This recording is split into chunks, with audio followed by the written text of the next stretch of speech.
So it's not that God or universe or the bigger picture has a purpose for me, that I'm here and that I have to get aligned to that and then just do that? Or is that just me wanting to create that purpose, or is that something a bigger picture wanted for me?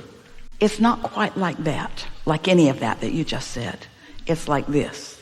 That's not wrong, but this is what it is.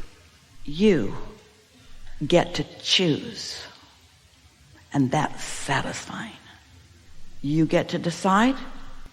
You get to accomplish a point of attraction, and you get to watch all of the power of the universe respond to your alignment, your lack of contradiction, your absence of split energy. You get to understand how the law of gravity works, because it's not different from one to another. We talked earlier about the toddler teetering on the edge, and how the law of gravity is going to respond to that toddler in the same way that it responds to everything. Inert objects, dogs and cats, big people and little people. In other words, the law of attraction is responding to everyone. So this toddler has toddled up here because mother's lost her cell phone and she's looking for it over there. And a total stranger who had no intention of going anywhere near here felt an impulse to go look at the sunset and saw the toddler and was inspired, because the toddler's inner being knows that the toddler did not intend to end life right now. So cooperative components of the universe just take the hand of the toddler. It's just a series of things like that, all interacting with each other. Co-creating. Co-creation at its best. But why? Why? What's the point? If it's never ending, what's the point? Humans just want to get it over with. Just tell me what to do and I'll do it. Just tell me what to do. No, you get to decide. I don't want to decide. I want God to decide. And then I'll join that army and I'll kill those people because their God is stupid. It's hard for humans to hear this. This is why we are tiptoeing into this. It's hard for you to accept you're here for the pleasure of life, for the pleasure of knowing the fullness of who you are, who is never finished, ever expandingness, the moreness, the evolution, the becoming. The becoming. Life causes you to become. Life in this body, with all the stimuli that's around you, causes you to launch rockets of desire that you are never fulfilled until you are moving in the direction of the rockets that you've launched. And why is that? Because when you launched the rocket, your inner being knew it, embraced it, focused on it. The law of attraction is responding to your inner being's attention, to your desire, because you and your inner being really are two aspects of the same thing. And you are being called forward, and that's called a satisfying life. And an unsatisfying life is launching rockets, but not letting yourself go. The last 2 live workshops and several of the Abraham Now online discussions, this is the newest prodding. We don't really prod. That we've been offering to the group. We ask this question: what is it that you desire? Relationship, more prosperity, better feeling body. What is it that you desire that you are using your martyrdom to explain why you're not going there? Now, think about that. It's like, I really want to be in San Diego because it's 70 degrees and sunny. But I should stay in San Antonio where it's hotter than hell. And even though hell doesn't exist, I have a sense of what hell would feel like if there were a hell.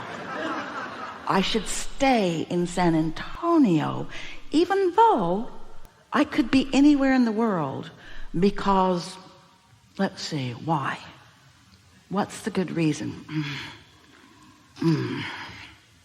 need to think of something to support my unwillingness to do something nice for myself. People need me to be here. What if something goes wrong and I need to take care of business? Or, well, I bought this big, beautiful place, and it doesn't seem reasonable to have this big, beautiful place and to go live in a tiny little apartment just because it's 70 degrees and sunny over there. In other words, you all are really hard on yourselves. Somebody might need me, or I need to prove my worthiness through my suffering just a little bit. You can't get sick enough to help sick people be well, or poor enough to help poor people be prosperous, or confused enough to help confused people have clarity. That martyrdom that you do, and you all do it. Only one laughed, but you all do it. And what that is, it's caring about their response to you. You've learned to calibrate to their response to you. And if you're living such a good life, then they don't feel so good because they don't believe they're in a position to get to choose everything. And who do you think that you are that you get to? And we say 100% of you were born with self-interests. And if you do anything less than satisfy your self-interest by aligning with self and letting that whole self be your point of attraction, then you're unsatisfied, and then you are saying, what's it all about, Alfie? What's it all about? It isn't until you're living what it's all about, which is you have an idea and it fills in around it, and it gets bigger and better, and it takes your breath away. And then you're sitting next to someone and they're talking about the same thing, and you can't believe your good luck. It's not good luck. It's the law of attraction matching you up with somebody who's got active marbles like your active marbles. So now you're having this stimulating conversation, and you're in a whole new place that you've never been before, and you're saying what Esther says many times in every day: I love thinking new thoughts. I've not thought this thought before. I've not thought about that place. I've not thought this thought before. It is exhilarating to think this thought. I have not thought that thought before. But my inner being has, and my inner being will lay out all the maps, all the navigational points to get me to more and more and more and more and more satisfaction. So ask your question again. What was your question? What's it about? It's about satisfaction. It's about eternalness. It's about letting yourself be the expanded being that you were born to be. And get ready, because we're going to get loud. Nothing else will do. Nothing else is even close. Nothing else will do. So what's it about? It's about doing the inevitable thing. What's the inevitable thing? Living life and expanding. Even if you're not letting yourself take the expansion, you're still expanding. Why? Like, sometimes I think about, like, you're saying, like, get to know yourself first, or, like, your self-interest and everything else. I'm like, it's my whole intention to get to know myself, but sometimes I'm like, I'm lost. Like, why can't I get there? That's nothing like we just said. Yeah. We did not say that your whole intention is just to get to know yourself. We said your whole intention is to do this because it's fun, and this because it feels good, and this because it's beautiful, and this because it tastes good, and this because it looks good, and this because it sounds good, and this because it uplifts that person, and this because it resonates with your inner being, and this is because this is who I am, and this is who I was born to be, and this because it's in my astrological chart, and this because it feels good, and this because it feels good, and this because it feels good, and this because it's who I am, and this because nothing else will do, and this because I never thought that thought before, and I love thinking that thought because others are thinking that thought, and there's a revelry in the whatever we want to call heavens, as all that is non-physical is exploring the new place that I found. I found it because I'm unique unto this universe. Nothing like this has ever been before. This combination of beings has never been before. I'm uniquely a creator, and I found something that has never been found before, and the heavens are reveling because they knew I would find it. And when I did, and what's the alternative? Not doing that. The alternative is not feeling like that. That can't be right. That can't be right. You're liquid love, looking for ways to drip.